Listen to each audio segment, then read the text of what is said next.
Greetings, everyone, and welcome to the show this evening. We are pleased to be joined by Morgan Showen. Now, am I getting that right? It's Showen. It's not Showen, Morgan. Am I pronouncing it correctly? Yeah. Fantastic. We're glad to have you tonight. Everybody, it's a little bit different. Typically, we've got folks running for office here in Hamilton County and Cincinnati, and civic leaders from around the city here in Cincinnati. So we're branching out a little bit. We're heading north up to Warren County, and very excited to welcome Morgan to the show. As a couple of people join us. Morgan, one of the things that we like to do, we'll get up and we'll talk specifically about the campaign and what's going on in the 54th House District. Is that correct? Yeah, that's right. The 54th State House District that Morgan's running for this seat, and we'll get to that. But first of all, we want to hear a little bit about your background. At the very young age, you're passionate about politics and public service. And so we want to hear a little bit more about how you grew up and how you became passionate about this and what else that you're doing right now in addition to running for office for the first time. Certainly. Well, thank you so much personally for having me on, Derek. And I can't thank you enough as well for your endorsement early on in this race in the last couple months as well. It means a lot as someone who served this community firsthand. So thank you very much for that and for your support. So for those of you who don't know me, my name is Morgan Showen. I'm the Democratic nominee in Ohio House District 54, which is in southwestern Warren County, covering a bit of northern Loveland, Mason, Deerfield Township, Lebanon, and a tiny portion of Middletown in Butler County as well. So I am actually one of the youngest Democratic nominees for the Ohio State House statewide. So I am at the young age of 21, finding myself 3 weeks out from a general election for the first time, which every single day I wake up, it still feels weird. So certainly hasn't gotten normal by any means. But I was originally born out in Denver, Colorado, and I moved here when I was 1. So I spent pretty much my entire life living here in Lebanon, and I went to K through 12 at Lebanon, graduated from Lebanon High School in 2017. And I got my initial start in politics pretty much immediately after the 2016 election, because I wasn't able to vote. I was 3 months shy of being able to cast a ballot in that election. And I wanted to be able to, I was hoping, we were all hoping for a different outcome than what occurred, but immediately seeing the results afterwards and knowing some of the initial consequences of what the primary focus of the new Republican trifecta in Washington was going to be, that it was all going to be about repealing the Affordable Care Act and taking away health insurance from millions of Americans, that wasn't something that I could sit by and let happen, even if I was still under the age of 18. And so a lot of that motivation came from having been taken to the hospital too many times growing up from a lot of different sports injuries and other items, having needed a couple ambulance rides and things. So I knew what the cost of healthcare and what that really looked like growing up, and knowing that people might have that taken away from them really got me motivated to get involved. So I started making office visits to members of Congress, including Senator Rob Portman, Congressman Steve Chabot, down in Cincinnati, taking high school students along with me. We used the tenets of the Indivisible Guide, a lot of those grassroots movements from across the country. And so that's kind of where I got my start. Since then, I've worked on AFTAB Piravol's congressional campaign, Joe Schiavone's campaign for governor, and I've done a lot of lobbying work up in Michigan as a student at U of M. I know that's not the most popular school for our state to be able to send kids to, but that's where I spent the last 4 years. So that's interesting. I mean, you're actually a senior at the University of Michigan right now, doing that remotely, correct, while running for office down here in Warren County at the same time. But growing up, were there any, that's a lot. I mean, going as an 18, 19, 20-year-old, going to visit your U.S. senator, going to visit your congressman, and getting involved like that. Was there anything growing up that kind of, led you to do that? I mean, that's probably not typical for most folks that age. We probably wish it would be for more. I don't know. But growing up, was your family politically active, or how'd you get the wherewithal to do that? Yeah. So that's the weird thing and this is completely foreign to most of my family, is my mom was raised on a farm in both Minnesota in Iowa, and my dad was born out in Washington Courthouse. His dad was a car salesman. His brother's a car salesman. For a brief time, he was a car salesman. He's an attorney now here in Lebanon. No one in our family has ever run for office ever, and no one's ever really volunteered on a political campaign before this. So it's definitely not something that I was raised to do by any means. But I can remember just particularly from the 2016 election, having watched all of the debates and seeing the results and things, and watching the outpouring of people trying to take action in January 2017 in response to the attempts to repeal the Affordable Care Act, that seeing all these people in their 60s, 70s, and 80s making office visits, why isn't there the same kind of thing that would be built in for younger people to do the same? And that frustration of not being able to vote, not being able to have a direct impact, led me to do a lot of that initial work. No, that's good stuff, man. Good stuff. Let me just make a quick kind of programming note here. Our friend Bill Collins, who was in Madisonville, stopped by the show and said, thank you for including Warren County politics. We appreciate that comment, Bill. If anybody does have a question or a comment, I will keep an eye on those in my little chat box here. So if anybody wants to drops a question or so forth, we love to have those and engage our viewers. So please do. Just talking about that a little bit, most people around here know, for those that don't, I was a police officer in the city of Mason for 16 or 17 years. And so I'm kind of familiar with the politics and so forth up there in the region. One of the things that I saw in that time, and I started there in 2003, was as some of the industry, and Procter & Gamble has a big facility in Mason at Cintas headquarters, and some others up around the area in Deerfield Township. And those employers have attracted a lot of really a diverse kind of a group of folks to the neighborhood over time, where there's a large Indian population, there's a large Russian population, a growing percentage of African Americans, but yet it's still that vestige of kind of Warren County rural, conservative politics. It's always been known as a red area, and of course we've seen the gerrymandering, right? Not only from our state house districts, but our congressional districts, where you mentioned working on AFTAB's campaign in 2018. The first I'm down here downtown and over the Rhine, and you're up in Warren County, and we have the same congressperson, So what's your sense of that in terms of not only what's going on now, but have you seen, this starting to transition, and we talk about, suburban moms and suburban women moving away from the Republican Party? What kind of things have you seen on the ground up there over the last number of years, and particularly this election cycle in your travels? Yeah. So you couldn't be more right about the overall general opinion about the county itself. There's a reason that President Trump has held multiple rallies in Lebanon itself, is because he believes that this is a section for his base. But the reality is that over the last several years, particularly what we were able to do in 2018, having a real candidate in District 54 and having AFTAB really pushing this district, we get to see what the suburban blue wave could look like for Warren County and how that could progress going forward. When we break down the individual precincts, particularly in our district, comparing the difference between 2018 and 2014, we see that there are upwards of 20 to 25 point shifts in individual precincts from the Republican candidate to the Democrat candidate. So there is a lot of movement in Mason in particular, thanks to a lot of the trends that you mentioned, of the fact that there are a lot of growing jobs in these areas, and that there's a lot of movement of people out to the suburbs here. And so Mason is an area in particular that we've spent so much time of our campaign working in, talking with voters, people that are just dissatisfied with the gridlock in Washington, the lies from the White House to the State House, and that we really truly need a new generation of leaders to be able to represent this area. So it's still 100% a tough challenge. No Democrat has ever broken 40% in Warren County overall.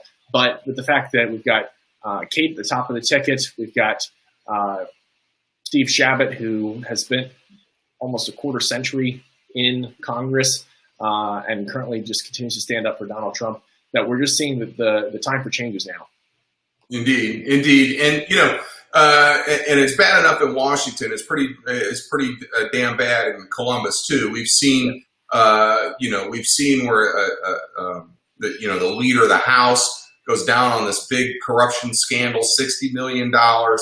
I mean, it got media, but I mean, where's the outrage?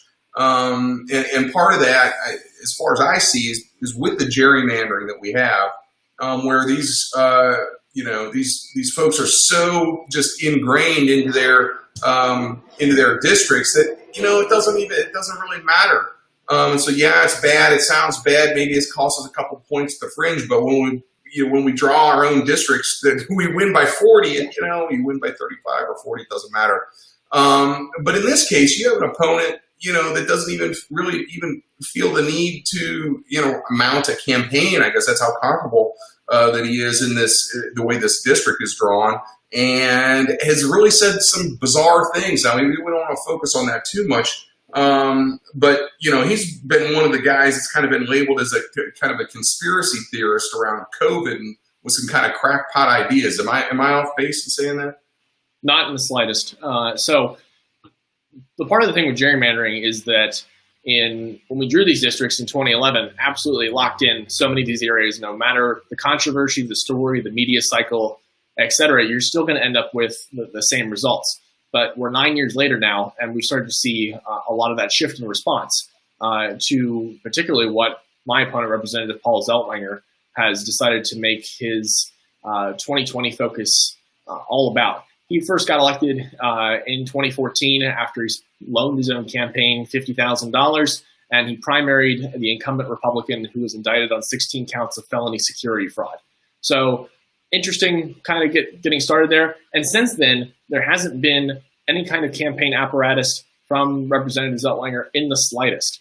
In 2018, he spent a total of $40 on his entire general election race.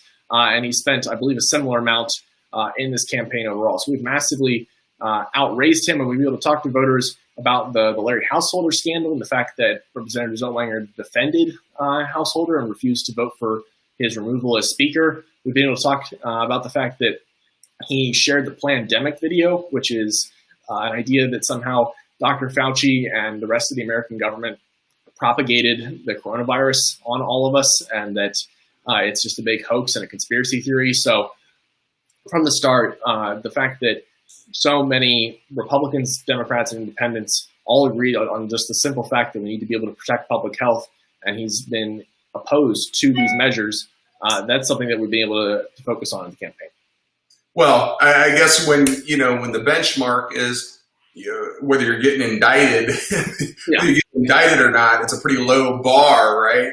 So I'm just pitching conspiracy theories. That's no big deal because the last guy and the speaker get indicted. So I'm doing pretty good. Yeah.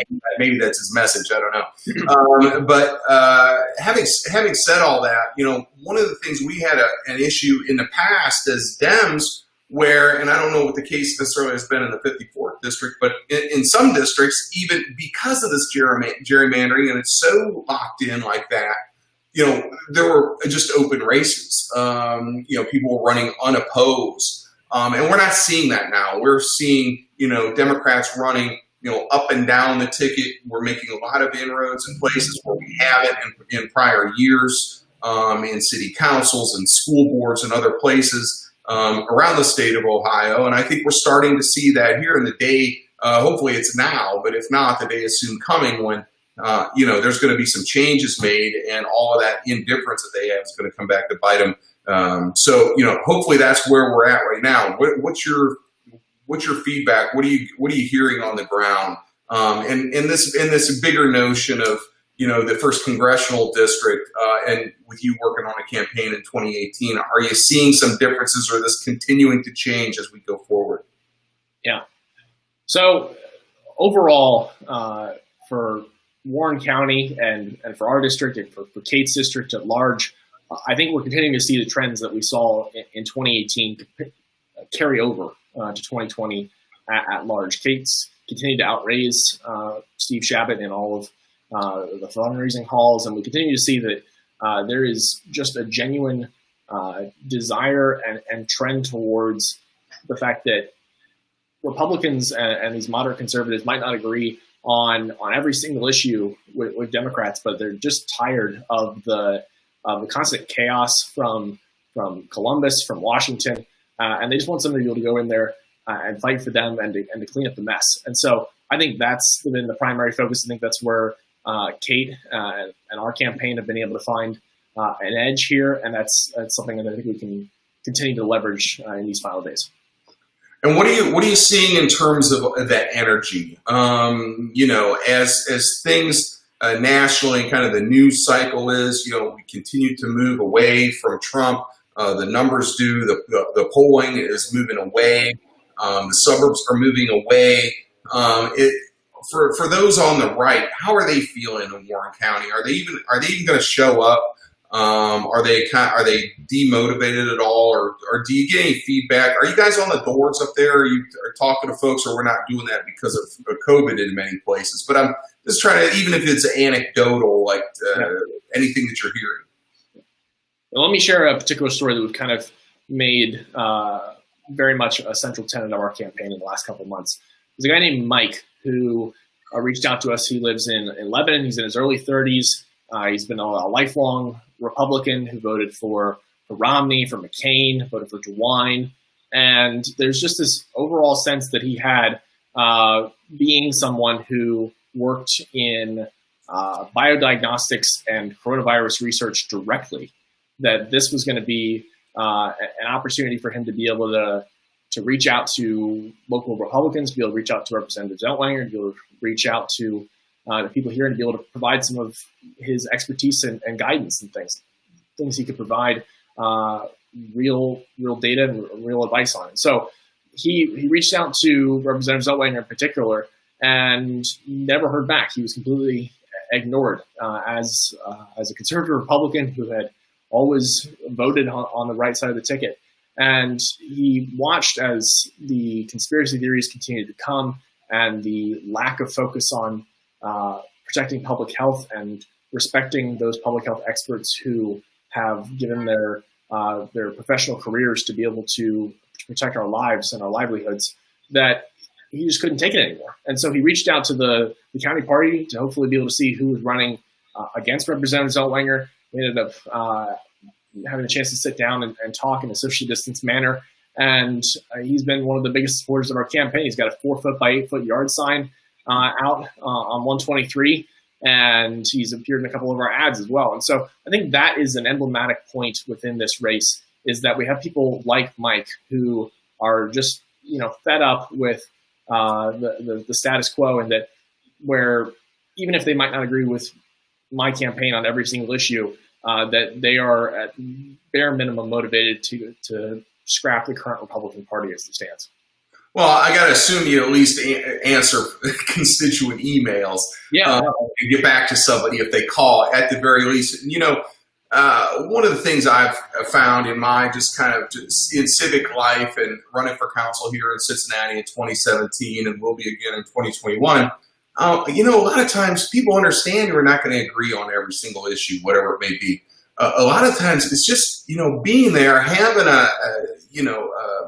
an empathy, being open to listen to folks and being present is a large part of the battle. And I certainly found that in my police career, most of which was up at the city of Mason.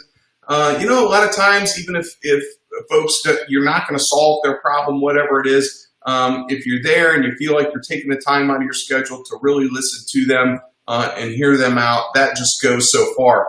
But I guess just touching on that for an example, and anybody in Warren County that's watching this, as a police officer for my entire career, 26 years, and on the right, they like to wrap themselves in the flag and or pro police and all of those kinds of stuff. But at the same time, I have a $7,000 a year deductible in my health insurance through the pension fund.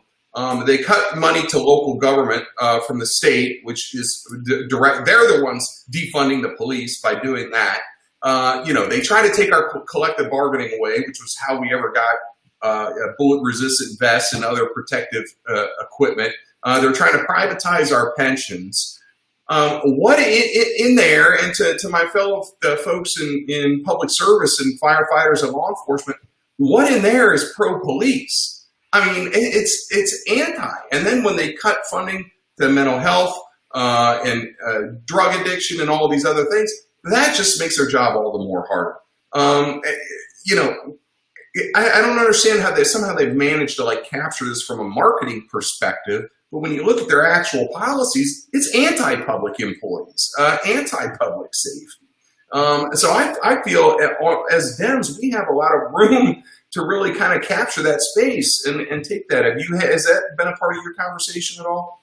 Yeah, and this is actually one of the first stories and interactions we had on our very first canvassing session back in January, when we actually had the chance to be able to knock on a few doors before everything happened with COVID-19. So we're knocking doors in January, and this isn't Iowa. People aren't used to that occurring so far in advance of the election. And so my campaign manager and I were finishing up a particular area in Lebanon, and we were getting back in the car, and we're pulling away, and we ended up getting pulled over by a local police officer because someone had called just concerned that there was somebody knocking on people's doors in the dead of winter. So we had the chance to be able to talk with the officer, and once we straightened everything out with him, he was interested just to be able to have a conversation specifically about pensions, because we continue to be able to cut those from the State House and refusal to be able to enact any kind of cost of living adjustments and to provide the local government funding that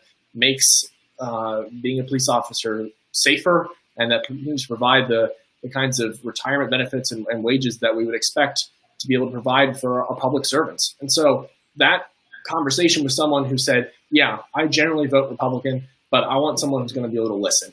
And that's the opportunity that we have in this election and in years to come, is to be able to have conversations with people about the fact that the Republican Party at large has not stood up for you in any way outside of some meaningless rhetoric. And we can have these real conversations about how we can improve people's lives. Well, if it's about lining their pockets to the tune of $60 million to pass a couple $2 billion bailout for nuclear energy companies, they're all about that, which raises all of our rates. So that's not a problem. But somehow they're pro-police, so you want to take everything away and defund the police, but spin it. So I think it's a very important conversation that you're having there. I think it's very important that you're running and having those conversations and making that point. And I use my dad as a great example, right? 81-year-old Baptist minister, hasn't voted Democrat since JFK because that's just where he's at and what he does. And he just got done voting an entire blue ticket, got fed up with 45 at the top. Enough's enough. The rest of them are enabling it. And so he's done with all of them. And so, but it takes those conversations, and when we talk and over time kind of laying things out and deconstructing the talking points that people have, but it takes this hard work in these one-on-one conversations. And so it's very powerful that you've been doing that. Well, thank you. Yeah, I think that's got to be the central premise of any kind of campaign, is the sense that when we are lit dropping or trying to put up door hangers across the district, we don't leave any of the houses that have Trump signs out of the question, because we know that there's the opportunity to change minds if you can get them some more information about the race, about who's really representing them in Columbus or in Washington, and that if you can have the genuine in-person or particularly family-based conversations about what's really going on, those are the most powerful ways to be able to change people's minds. And I think that's really happened over the last 4 years to create these huge national polling leads for Vice President Biden. And obviously, we don't want to take the polls for anything at all. So please, if you haven't voted, please vote now. Please vote early and get your vote in. Indeed. And so I just think it's super important. I love that you're doing that. The other thing, in kind of researching a little bit more about you, of course, I'm proud to endorse you. I'm up on your website, so I appreciate that. But these are all the reasons.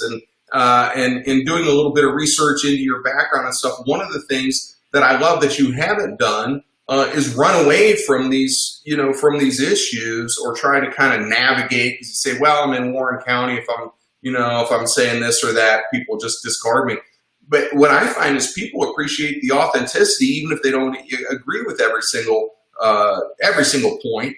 And then they start to say, well, I actually do agree with him here, here, and here. And I can actually, I can get his phone number, his email, and call the guy. I appreciate that. And so therefore, I might not have thought that I would have voted for the Democratic candidate, but Morgan's out here. He's doing the work. I appreciate it. I know how to get a hold of him, so I'm gonna support him. And I think that's just very important. And to the degree that those things are happening across the state, that we're in a position not only on the individual races, but in the greater good, push this blue wave that's building. Yeah. Yeah, it's just truly an incredible opportunity and an honor to be able to talk with people, to be able to provide a voice for the first time and present that there is a choice within Warren County, that we have an opportunity to be able to say that this isn't the way things have to go. We don't always have to elect the same people because there isn't going to be a candidate opposing them. And this was going to be the reality last fall. The reason I'm in this at such a young age is because there was not going to be a candidate running. No one in their general opinions about politics would expect that it's the 100% right thing to do in a competitive seat is to nominate a 21-year-old college student, even no matter what experiences he may or may not have.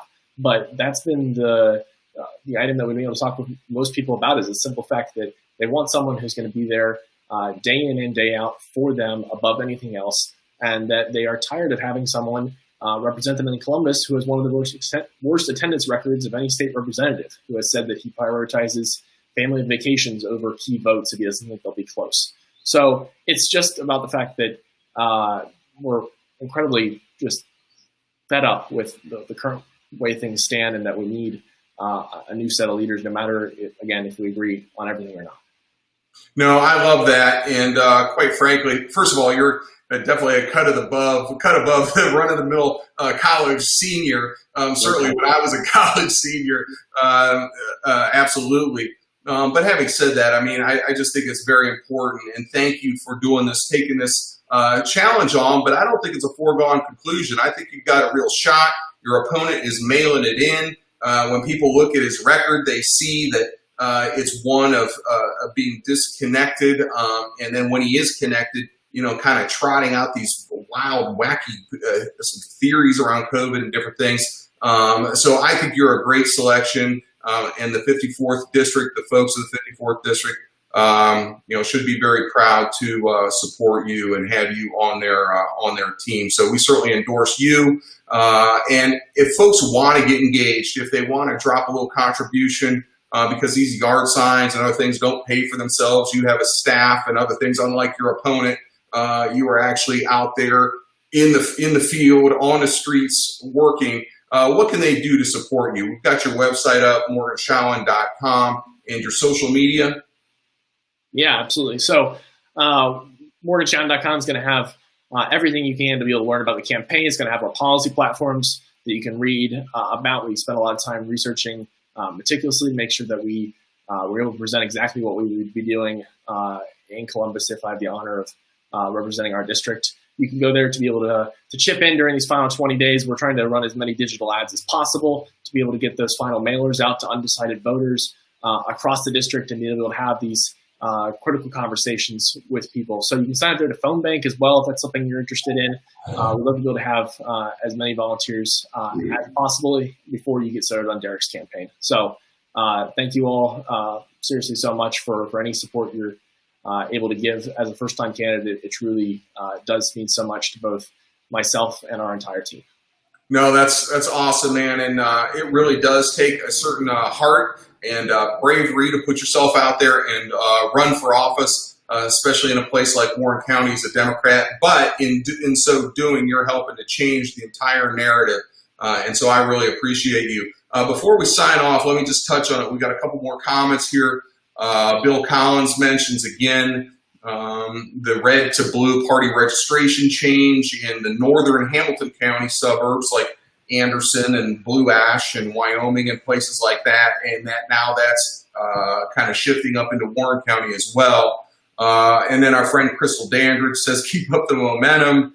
You're doing a great job energizing the Warren Dems. So indeed, thank you for doing that. And my pitch to all the folks watching down here in Hamilton County is, to the degree that folks like Morgan and our other Dems running up in Warren County are able to help get the message out, drive turnout, get out the vote, is only going to help with Kate Schroeder's campaign and others down here as well. And so that's a reason above just it's the right thing to do to support people like Morgan. So Morgan, thank you so much for joining us this evening, and I look forward to you winning on behalf of the people of 54th House District.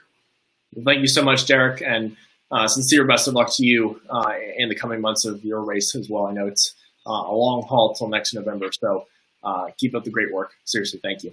Indeed, I appreciate it, and we will talk to you soon. Everybody, have a wonderful night. Stay safe. Go out and vote. The early voting numbers continue to be off the charts, and we love it, but still only roughly 20% of the vote is in. A lot more work to do yet in these final 20 days, so keep that up. And, of course, follow me at Derek Bauman everywhere at derekbauman.com. And we will see you all next time on the show. Morgan, thank you again for being here tonight. Thanks, Derek. All right. Have a good night, everybody.